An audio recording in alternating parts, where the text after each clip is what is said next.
susundan natin yung diagram. So ito,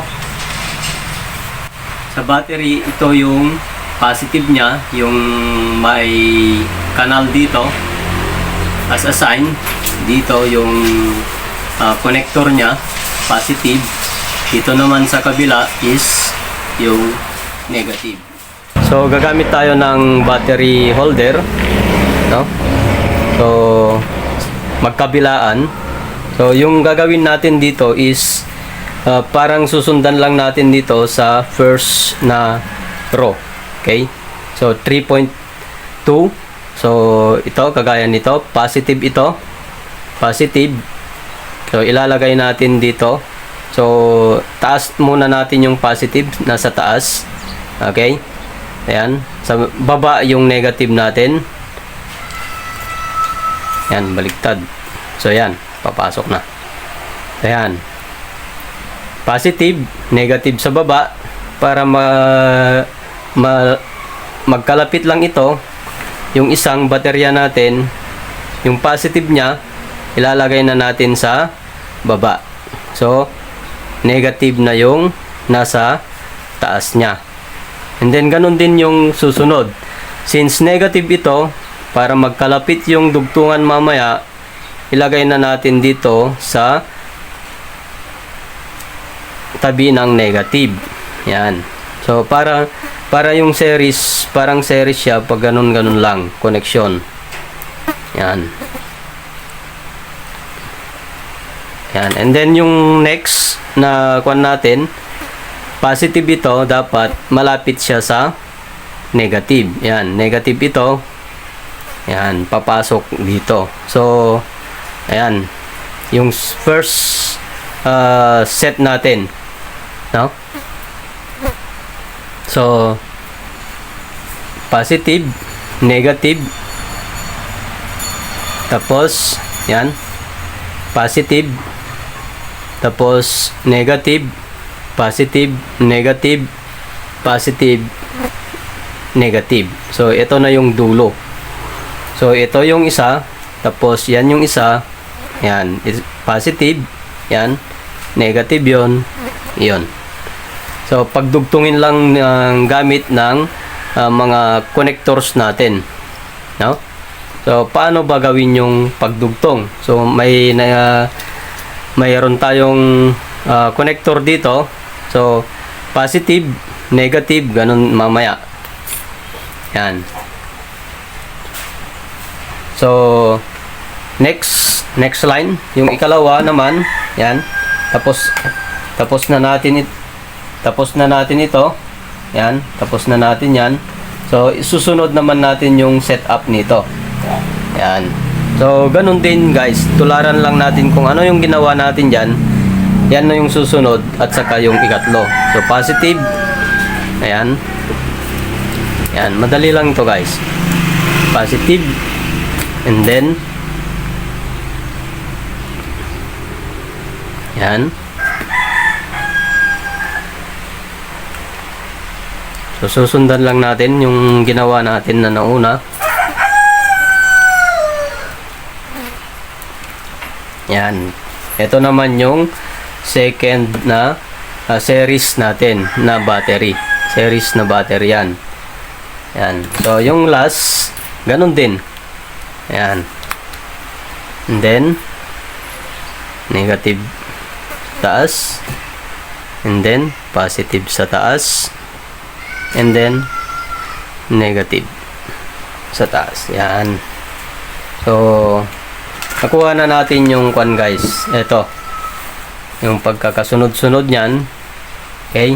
And then i-assemble na natin. Ilagay yung isang holder natin.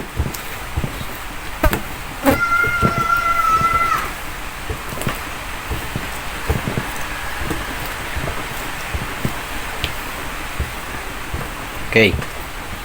So medyo maganda yung itsura. Itsura pa lang maganda na.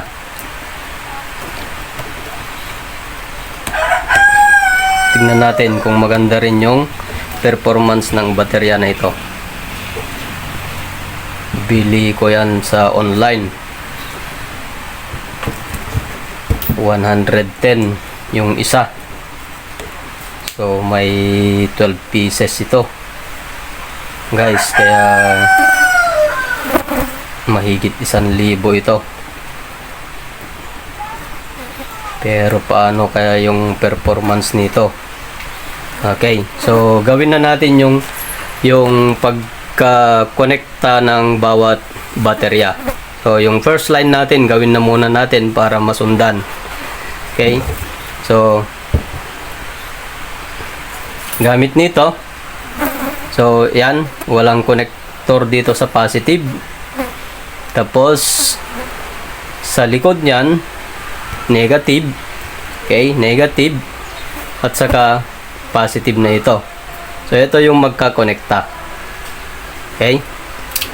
Ayan guys. Ito yung magka-connecta. Pero sa akin kasi linalagyan ko muna ng mga washer. Naglalagay ako ng washer dito. Ayan. Washer. Ayan. Tapos lalagay na yung connector. So yung pinag-connect natin guys is ito yung pinagko-connect natin. Yan. So yung negative ng first battery natin mag-connecta dun sa positive ng second battery natin. Ganon din sa negative mamaya, ko-connecta sa positive. Saka yung negative ulit ko-connecta sa positive. Ayan.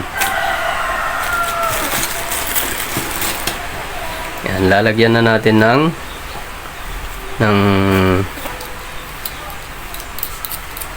yan nut.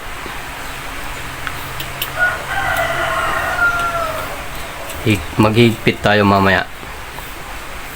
Yan. So napunta yung dulo dito, negative na nito at saka positive. Ito naman yung dugtungan natin para nandito na tayo. Ito na. So ito na guys yung ito na yung isang connector natin. Yan. So yan na yung dulo. Lagyan na muna natin ng washer.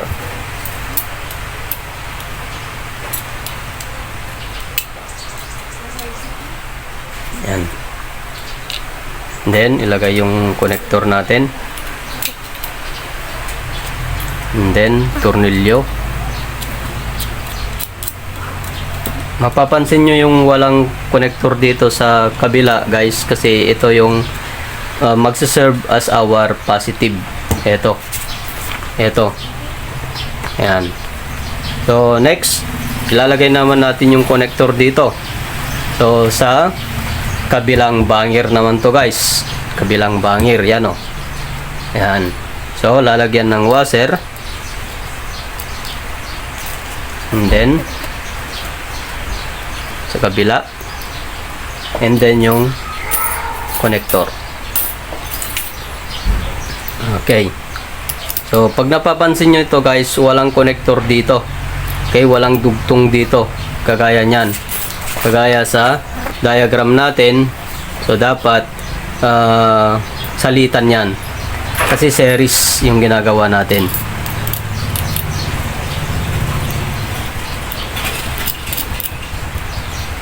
Yan. So hindi na muna tayo maghihigpit kasi may ilalagay pa tayo mamaya. Yan. Ayan. So pag napansin nyo guys, ito yung etong first na ito positive, then ginawa natin ng series. Okay. Ayan. So ganito siya, no? Ayan o. So positive, negative connected sa positive ng kabilang ng next na battery, tapos yung negative niya kukonekta sa positive ulit nitong battery, and then sa likod negative kukonekta sa positive, and then ito na yung negative side natin. So ayan guys, so medyo higpit natin ito para i-test ko. Test natin kung nagiging 12 volts na siya, or yan, siguro 12.8 volts. Ayan. So, tignan nga natin kung mayroon using our digital. Ayan. So, positive dito. And then, negative dito. Ayan. So, naging 13.2 pa. No? So, ayan. Okay yung mga battery natin. So, nagkadugtong na. Naging 13.2. Okay? So, tingnan naman natin yung isa. Tularan lang natin sa next. Okay? So, ayan. So, pwede nating i-kuhan ito. Ayan. Tularan natin ng maigi. So, ayan. Positive. Sa likod niya, negative.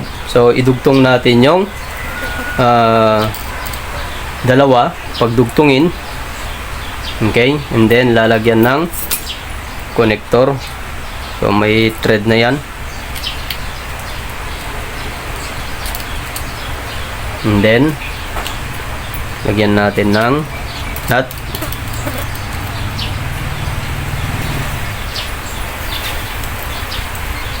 Yan. And then, dito, sa kabila naman, papasok siya dito. Yan. So, kanina, ayan, positive, negative niya, pasok sa positive, yung dulo niya is negative, papasok siya sa positive. Yan, lagyan natin ng washer. Yan. And then yung connector.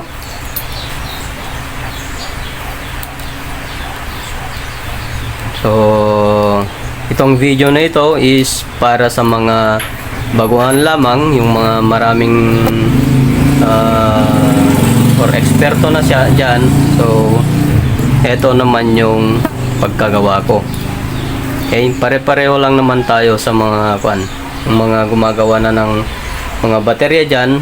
Alam ko may mga naka-upload na, kasi ako is mag-upload lang ako ngayon ulit ng aking video, kasi teacher po tayo, hindi tayo makapag upload agad-agad, kasi unahin naman natin yung mga estudyante natin. So yan, kaya ngayon lang ako nakapag video ulit ng aking i-upload. So sana po sa mga baguhan ay itong video na ito talagang ginawa ko para sa inyo. Okay? So yan, kaya ginagawa ko na step by step. Yan, nasa dito na tayo, nakalagay na tayo ng dalawa, tapos yung last na nito sa second set ng 12 volts battery natin. So eto na, lagyan natin dito. Yan, tapos yung connector, marumi na. Yan, nalagyan natin ng connector para madugtong yung positive at saka negative ng dalawang battery. Yan.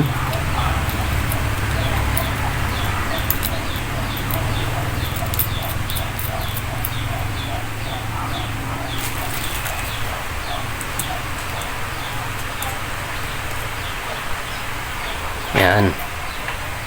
So, yung tapos na natin yung ikalawang set. Yan. So, ito na siya. Ito na po siya. So, isang set ng series na battery ito. So, titignan natin kung ganun din yung voltahe. So, itetest natin. Digital na yung gagamitin natin para mas madali. Yan. So, positive. Yung una kanina, iulit natin. Ayan, 13.2 volts DC. And then ito, 13.2 volts. Pareho po. So, maganda yung pagkalagay. No? Yung mga charging efficiency ng baterya natin ay maganda pa. Ayan, next, gagawin natin is yung ikatlo. Yung last set natin. Tularan lang natin ito sa una. Okay? Ayan. So,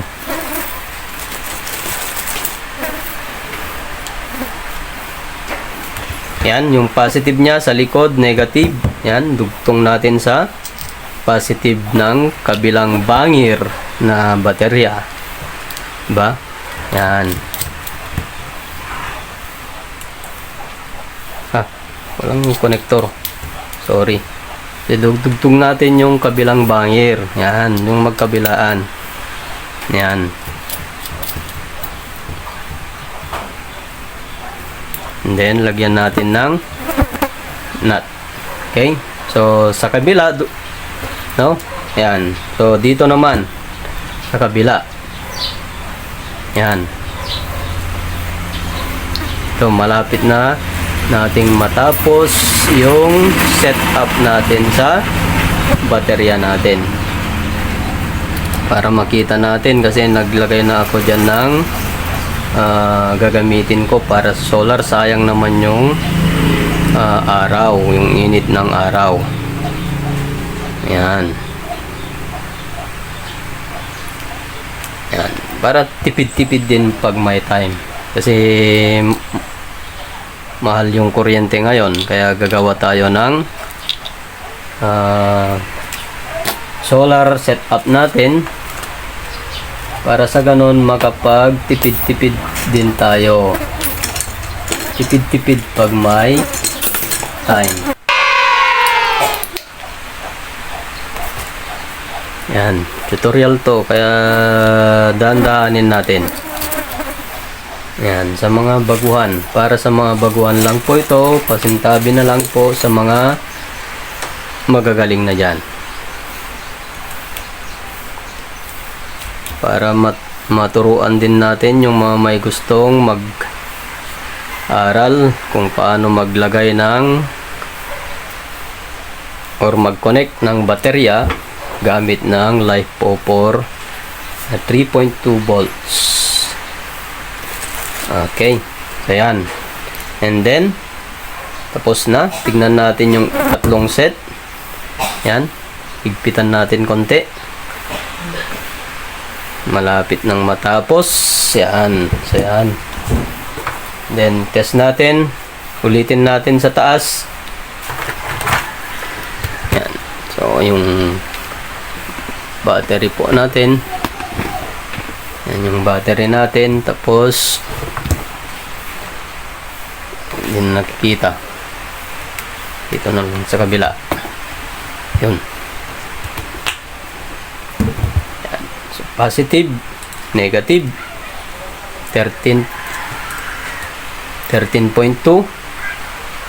sa isang set, 13.2 last set, 13.2.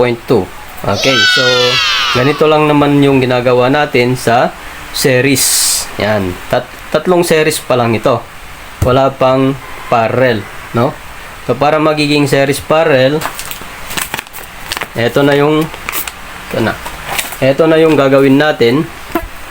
Yan. Para sa series parallel, ito na, no? So ilalagay na natin yung pagka-parallel na nila. Yan. So yung tatlo naka-parallel. Ibig sabihin, yung positive na tatlo, no? Positive na tatlo at saka magkakadugtong yung positive na tatlo, tapos magkakadugtong rin yung negative na tatlo. Okay. So lalagay natin yung ganito nya, no? Ayan, no? Yan. So para magkaka-connecta. So bago yan, lagyan natin ng washer. Nakalimutan ko na naman yung washer nya. Yan. Yan. Ito. Yan. Tapos lagyan natin ng nut. And then nut. Yan. Sa negative naman, ganun din. Lalagyan din natin ng connector yung sa negative side nya. Pero lagyan na muna natin ng washer. Yan.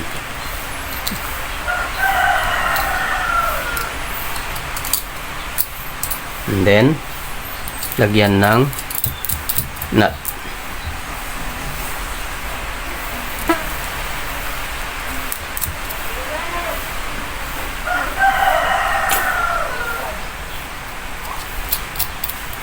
Yan. Okay na po yan. Ba? Nagkakadugtong na lahat.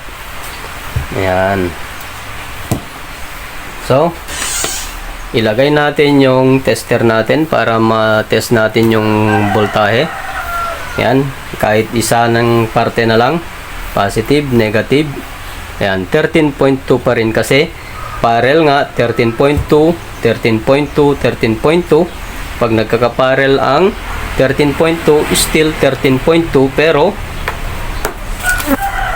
dumami yung current rating po niya. Yung dati na 6,000 milliampere hour naging 18,000 milliampere hour kasi may 12 na piraso ito. Okay? So 6, 12, 18. Yan, 18,000 milliampere hour or equivalent to 18 ampere hour po. Yan. So, kasi lagyan natin ito ng active balancer, no? Yung purpose nito, para maganda yung distribution ng charging niya dito sa battery natin, no? Para mas maganda yung charging niya, ilagay natin ito kagaya ng sabi ko. Okay, so yung negative, yan, yung B negative ilalagay natin dito sa negative side. Yan, ito po siya. And then yung B1 ilalagay natin po dito, kaya lalagyan natin ng isang connector dito para maganda yung, para ma-charge or equal yung charging ng baterya natin. Okay? So, ipagpakita ko mamaya kung paano yon. Yan. So, tanggalin na muna natin itong isang part.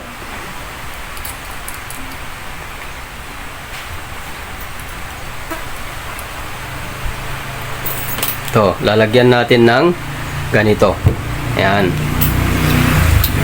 Ito po. Ayan.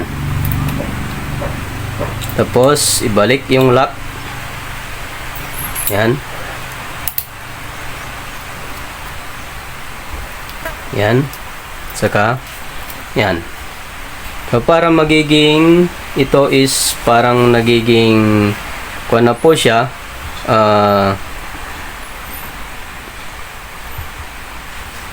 voltage divider. No? Voltage divider. Kanina is 13.2, di ba? Yan. So pag ilagay natin dito, yan, 6.6. Yan, 6.6 na po siya. So, pwede kang kukuha ng, for example, may gagamitin ka na 6 volts, pwede kang kukuha dito. Kasi nagiging voltage divider na ito, no? Yan. 6.6. Yan. Ngayon po, ilalagay natin yung active balancer. Yung B minus, B negative sa negative ng battery natin. Ito po, negative side ng battery natin. Tapos ito, B1, yung first na udugtungan nito. From negative. So yan o, sa likod. Ito. Dapat etong parte na ito, yung dalawa, dapat magkadugtong din yan. Para, sabi ko nga kanina, para equal yung distribution ng charging ng battery natin, no? Para still balance sila, equal lahat. So, ngayon gagawin na natin yan. Pagdugtungin natin yon. Eto. Tanggalin natin to bago tayo mag-fix. Mamaya pag nailagay ng mga yan, higpitan natin yung mga nuts nya. Yan. So ito yung paglalagyan natin mamaya ng B1. Yan. So yan. Ito yung B1 natin. magkakadugtong na po. Yan. Para equal yung distribution ng voltahe natin. Ayan. Pag kuan kasi ito, so it serves as voltage divider. From negative yan, negative, no? Tutusok natin sa negative at saka yung linagyan natin, no? Magiging yan, diba? Yan, o. Yan na po siya, 3.2. Ayan, kasi parang kasi nagkadugtong naman lahat yung 3.2, parang isang baterya yan. Yan. So 3.2 ang pupuntahan ni B1 natin. So volts ang voltahe niya. Ngayon, lalabas siya dito. Nakakonekta siya diyan. At saka ito naman, lalagyan natin ng part na ito yung papunta sa B2. Yan yung dugtungan na ikalawa. Okay? Yan. So, tatanggalin natin ito. Tapos, lalagay natin yung connector niya para sa B2 natin. Para equally distributed din yung papunta sa 6 lang voltahe yan, 6.4 to 6.6 siguro. Depende ito sa charge pa ng battery natin. Ayan. Ito. So, yung nakuha natin, ulitin ko, sa paglalagyan natin ng B1 from negative side ng battery, 3.2, and then dito na natin ilalagay yung papunta sa B2 ng active balancer natin respect to negative. Yan, 6.6 volts. Yan. So dumugtong dito lahat na yan kasi may connector na, and then lalabas siya ulit dito sa last part na dugtungan natin from negative. So tatanggalin na muna natin ito. Yan, para pagdugtungin natin yung mga baterya dito. Yan. Yan, ito yung paglalagyan naman natin ng B3 natin. Yan, B3. So dito mamaya ilalagay yung wiring ng active balancer natin. So ulitin ko po, is para equally distributed yung voltahe nila. Okay po. Ayan. So ayan. And then yung last, eto na yung last but not the least, ito yung dudugtong sa B4. Yan, malalagyan ng wiring dito yung part na ito, yung B4 natin. So ganun lang po yung paglagay ng active balancer pag gumagawa tayo ng battery, DIY battery natin. Okay po? Okay.